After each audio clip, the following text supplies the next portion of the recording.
రాష్ట్ర ముఖ్యమంత్రి చంద్రబాబు నాయుడుకు ప్రచారం పిచ్చి తప్ప రైతుల సమస్యలు పట్టడం లేదని వైసీపీ కర్నూలు జిల్లా అధ్యక్షులు మాజీ ఎమ్మెల్యే ఎస్వి మోహన్ రెడ్డి విమర్శించారు.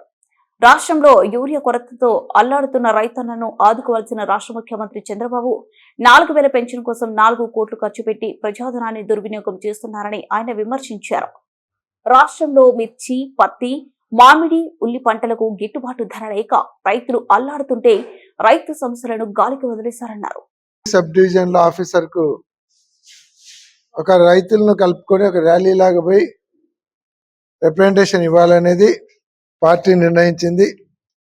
ఈరోజు ప్రభుత్వము రైతుల పట్ల ఎంత నిర్లక్ష్యంగా ఉంది, కనీసం రైతులకు కావాల్సినటువంటి కనీస సౌకర్యాలు కానీ కనీస ధర ఇవ్వడంలో ప్రభుత్వం ఎంత ఫెయిల్యూర్ అయింది, కనీసం పట్టించుకునేటువంటి పరిస్థితి లేకుండా పోవడం అనేది చాలా బాధాకరం. ఎందుకంటే మామూలుగానే చంద్రబాబు నాయుడు ఒకప్పుడు వ్యవసాయం దండగా అన్నటువంటి ముఖ్యమంత్రి. ఆయన ముఖ్యమంత్రిగా ఉన్నప్పుడే వ్యవసాయం దండగా అని చెప్పినటువంటి వ్యక్తి ఆయన.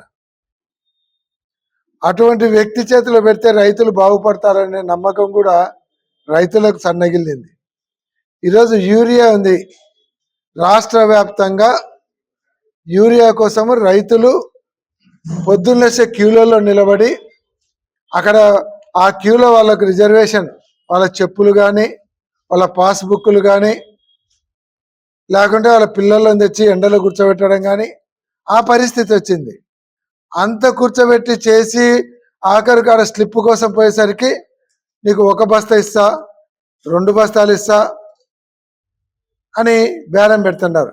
అది కూడా గవర్నమెంట్, సెంట్రల్ గవర్నమెంట్ నిర్ణయించినటువంటి రేటు 45 కేజీల బస్తా 240 రూపాయలు అమ్మాలి.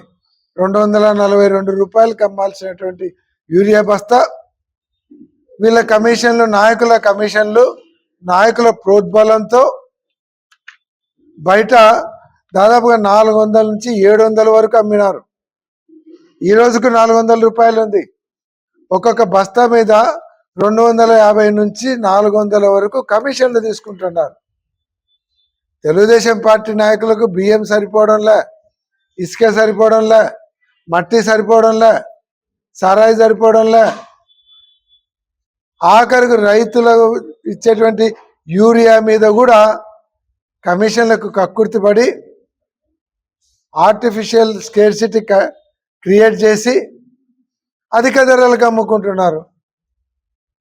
ఇంత ఘోరమైనటువంటి పరిస్థితి ఎప్పుడన్నా నేను ప్రభుత్వాన్ని ప్రశ్నిస్తాను. గత 5 సంవత్సరాలలో ఏ రైతైనా సరే నాకు యూరియా దొరకలేదు, నాకు గిట్టుబాటు ధర లేదని ఒక్క రైతు ఒక మాట మాట్లాడినటువంటి పరిస్థితి ఉందా? ఈరోజు రైతుల పరిస్థితి దయనీయంగా ఉంది. ఆఖరికి యూరియా కోసము కొట్టుకుంటున్నారు. మండలాఫీసుల కాడ ఆ స్లిప్పుల కోసం రైతులు కొట్టుకునేటువంటి పరిస్థితి వస్తుంది. చేను పక్కన చేను స్నేహంగా ఉండేవాళ్ళు ఈరోజు శత్రువులుగా మారిపోతున్నారు కొట్టుకొని, మీరు చేసేటువంటి నిర్వాహకం వల్ల. ఈరోజు నేను ప్రభుత్వాన్ని సూటిగా ప్రశ్నిస్తూ ఉన్నాను. గత 5 సంవత్సరాలు వైఎస్ఆర్ గవర్నమెంట్లో డైరెక్ట్గా పిఎస్సీల నుంచి అమ్మినారు యూరియా, తర్వాత ఆర్బీకేల నుంచి అమ్మడం జరిగింది.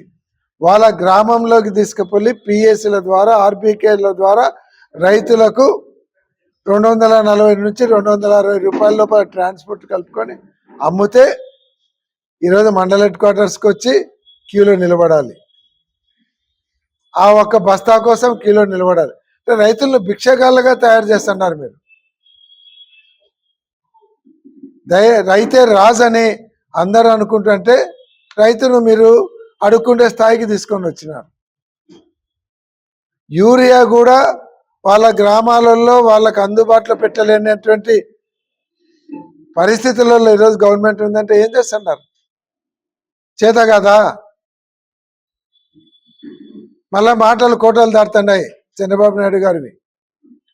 ఈరోజు చూస్తే ఎక్కడైనా సరే తెలుగుదేశం పార్టీ నాయకులు ఈ యూరియా బస్తాలలో సంపాదించడానికి ఆర్టిఫిషియల్గా స్కేర్ సిటీని క్రియేట్ చేసినారు. మొన్న గవర్నమెంటే రైడ్స్ చేస్తే 2000 బస్తాలు 2600 బస్తాలు దొరికినాయంటే ఎవరు దాచిపెట్టినారు? తెలుగుదేశం పార్టీ వాళ్ళు రైతులను దోచుకోవడానికి ఈ కార్యక్రమం పెట్టడం జరిగింది.